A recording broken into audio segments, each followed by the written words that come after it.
Alright, welcome to this little tank talk. We are right now at Panzer Museum East and their military days, which is an event that goes on for the entire weekend, and we are here showing our models, but out there right now there are a lot of real tanks and awesome vehicles.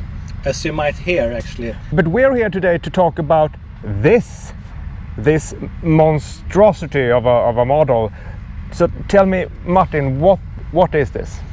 This is my fully 3D printed KV-2 1941, about their model year. First of all, this is a 1:6 scale vehicle. Yes, this is a 1:6 scale. That is completely 3D printed. Completely 3D printed, yeah. So let me ask, how much filament did you use?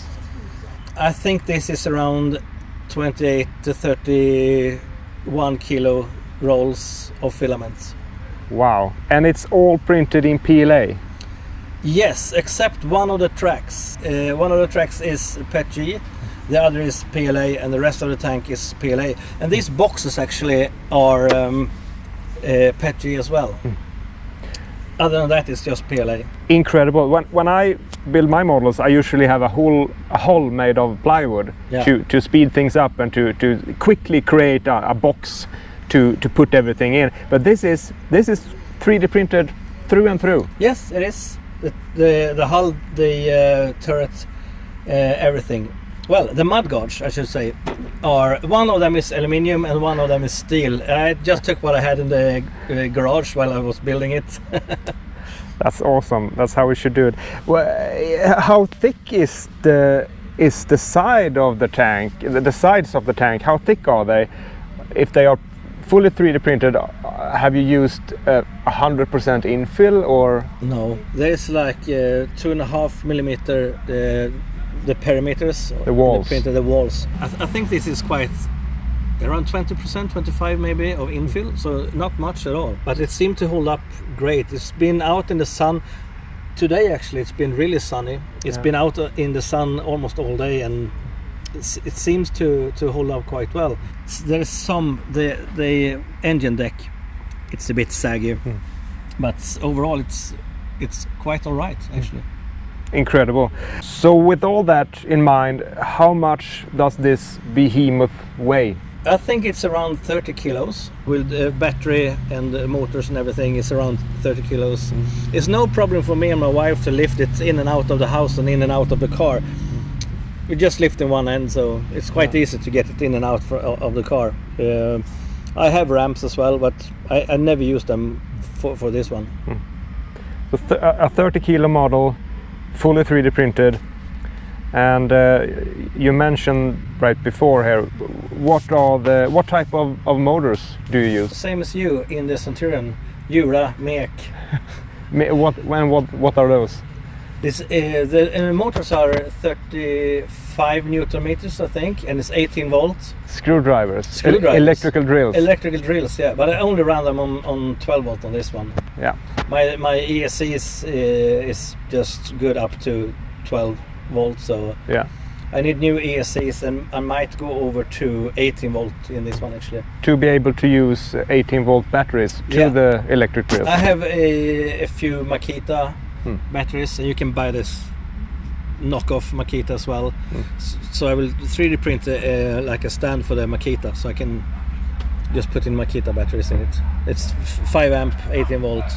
There are some reinforcements made as well. Yes. Mostly to the suspension. Mostly to the suspension. This is welded steel pipes. I think they are 16 millimeters, 2 millimeter wall thickness. I was actually at your place using the lathe. Turn them down so the ball bearings fits snug really good.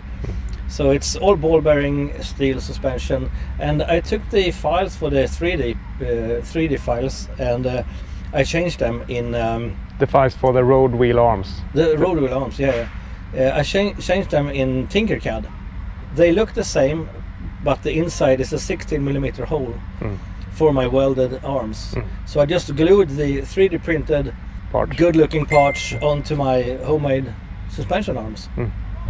So there's you can say you have welded steel arms covered with 3D printed parts, yes, to make it look correct. Yes.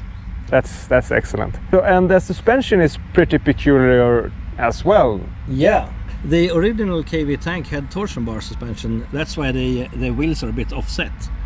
But the suspension has all rubber band except the rear wheels and the front wheels. They have coil springs just to make it a bit more stable.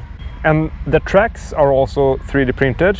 Yes. I should know because I helped you a bit with modifying them. Yeah. The original tracks were excellent. They look very true to scale, but perhaps a bit thin for the 1 to 6 scale. Yeah, for a model this big. So we did a job adjusting the tracks and modifying the track links for to better suit a model in this size. We should say this is a 1 to 10 scale model that I've just scaled up to 1 to 6 scale. Yeah. You bought a 1 to 10 scale model, 3D files from kults3d.com. I didn't bought them. They were for free. They were for free, right? Was the thing Thingiverse. They are on 3D Cults as well, but I found this on Thingiverse. They were free. The problem with scaling up the tracks, the track links, is that you get a 2mm hole in 1 to 10 scale. It's like a 3.5 or 4mm in a 1 to 6 scale. So you help me with that. Yeah, because you don't want a hole for a 3.5mm pin in your tracks when you scale it up to this size. You want as much filament around the track pin as possible. I think this is the 1.5mm track pins. Yeah, to create as much material around the track pin as possible. Yeah. So these tracks are a bit beefed up. They are, but they haven't worked flawlessly, right? The tracks has. I have never carried a spare track with this one until this event. And this event I needed one. Yeah. It wasn't the tank's fault, it was my fault. I was bending aluminium scrap. But yeah, I have troubles with the drive sprockets. They might have worked to 1 to 10 scale, but when you scale it up 167%, every error, every misalignment will also be scaled up to, I have worked a lot with the alignment of the wheels as well, because I welded my own trailing arms, so get them in exactly the right position took a bit of fiddling as well.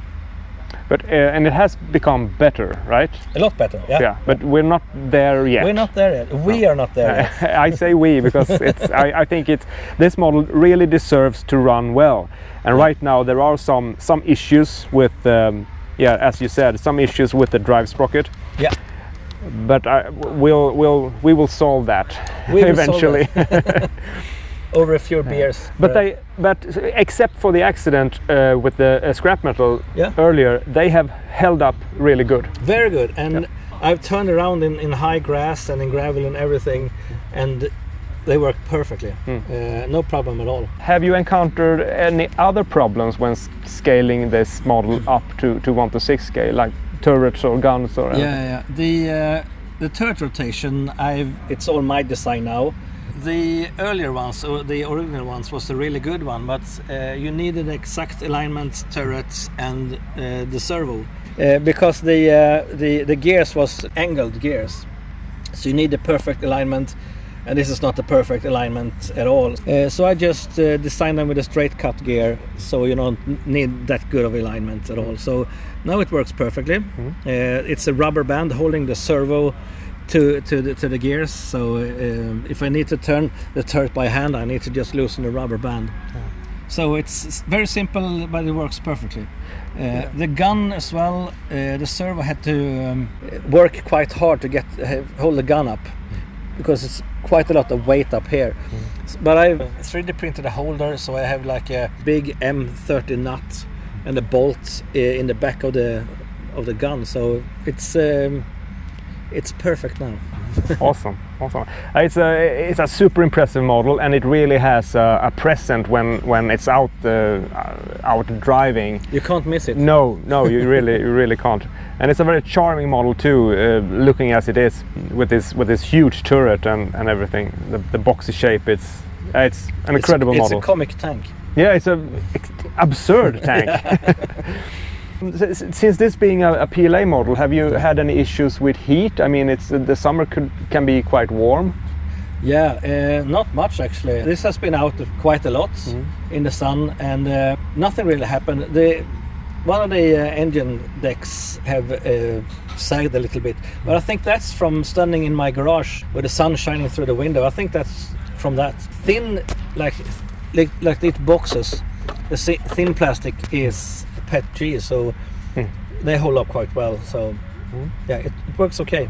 To wrap this up, any suggestions or any tips to someone out there who wants to make their own KV-2 upscaled from 1 to 10? Yeah, and fully 3D printed? Make it in plywood. That's my tip.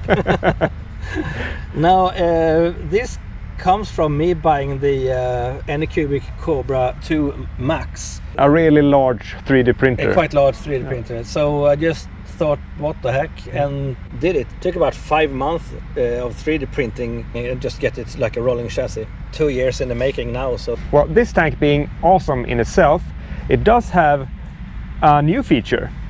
It does, yeah. Tell the viewers, what is this? That's a Soviet World War II field kitchen, and that's also fully 3D printed with PLA as well. And we've been out in the sun the whole day, and it looks quite good actually. Yeah, it looks incredible, and it fits really well to this tank. It really looks great behind the KV-2. It really makes the model come alive in a new way. It has some special features as well. We will take a look at that. Well, it really is an incredible model, and it's always a joy to see it out on the track. Yeah, thank you. It's a fun tank to drive as well, because not many people know about it. The most people knowing about it is gamers. So they know it from World of Tanks and War Thunder. Yeah, they do. So it's like a meme tank, Stalin's fridge or Death Fridge. Martin, thank you so much for talking about the KV-2. Yeah. It's a wonderful evening, and let's have some beers. Thank you all for watching. See you next time. Bye. Här är ju Danmark och käftar. Another engine.